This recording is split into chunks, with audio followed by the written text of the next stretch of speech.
தமிழ்நாட்டினுடைய மறைந்த முன்னாள் முதலமைச்சர் ஜெயலலிதா குறித்தும் அவர் சொல்லி இருக்கக்கூடிய கருத்துக்களும் தமிழ்நாட்டினுடைய அரசியல் வரலாற்றில் ஒரு உன்னதமான தலைவரை தற்பொழுது தமிழ்நாடு காங்கிரஸ் கமிட்டி இழந்திருக்கிறது. நம்முடைய இணைப்பில் தமிழ்நாடு காங்கிரஸ் கமிட்டியினுடைய எம்எல்ஏ கரூர் தொகுதியினுடைய எம்பி ஜோதிமணி இணைந்திருக்கிறார். அவரிடம் பேசலாம்.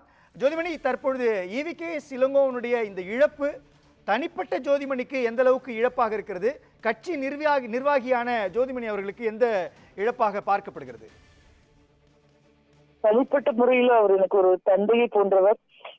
ஒரு நம்மளுடைய அரசியல்ல பல்வேறு காலகட்டங்கள்ல ஒரு மிகப்பெரிய உந்து சக்தியாகவும் ஒரு ஆதரவாகவும் ஒரு செயல்பட்டிருக்காரு. ஒரு தொலைக்காட்சி வாதங்கள்ல நம்ம பேசுறப்ப கூட அவர் நமக்கு வர்ற முதல் கால் அவருடையதா தான் இருக்கும். அந்த அளவுக்கு என்னை மட்டுமல்ல இளைய தலைமுறை சேர்ந்த எல்லாரையும் உற்சாகப்படுத்துவாரு. நீங்க ஒரு மிகப்பெரிய அரசியல் தலைவர், தமிழ்நாடு காங்கிரஸ் கமிட்டியின் தலைவர் அவர் இருந்தப்போ நான் அவரோட பணியாற்றிருக்கேன். பட் அப்படி எல்லாம் இருந்தா கூட ஒரு தந்தையை போல நம்மளால அவர்கிட்ட எளிதில் அணுகி நம்ம மனதில் இருக்கிற விஷயங்களை பேச முடியும். அதை நம்மளுடைய பார்வையிலிருந்து அவர் சரியா புரிஞ்சுக்க முயற்சி பண்ணுவாரு.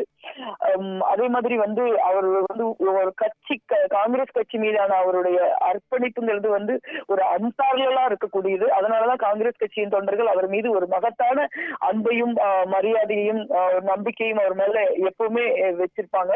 ஒரு உடல்நிலை சரியில்லைனா கூட கட்சி பணியை அவர் ஒருபோதும் தள்ளி வைக்க மாட்டார். அந்த அளவுக்கு கட்சியில ஒரு தொடர்ச்சியாக பணியாற்றக்கூடியவர். ஒரு காங்கிரஸ் கட்சியை பொறுத்த வரைக்கும் எங்களுக்கு இது ஒரு மகத்தான இழப்பு.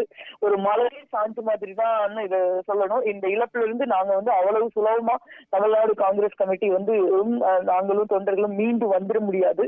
ஏன்னா அவரை மாதிரி ஒரு மனதில் பட்ட விஷயங்களை ஒரு ஒரு உரத்த குரல்ல பொதுவெளியில பேசக்கூடிய வெகு சில தலைவர்கள் தான் தமிழ்நாட்டில் இருக்காங்க. அப்படிப்பட்ட ஒரு தலைவர் நெடுங்காலம் தமிழ்நாடு காங்கிரஸ் கமிட்டியின் முகமாக இருந்திருக்காரு.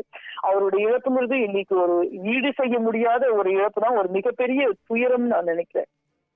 துயரம் தோய்ந்த அந்த குரலை எங்களால் உணர முடிகிறது. வருத்தம் தோய்ந்திருக்கக்கூடிய காங்கிரஸ் கமிட்டிக்கு நியூஸ் 7 தமிழ் ஆழ்ந்த இரங்கலை இந்த EVKS இளங்கோவனுடைய இறப்பின் மூலமாக தெரிவித்துக் கொள்கிறது. இணைப்பில் வந்தமைக்கு நன்றி ஜோதிமணி.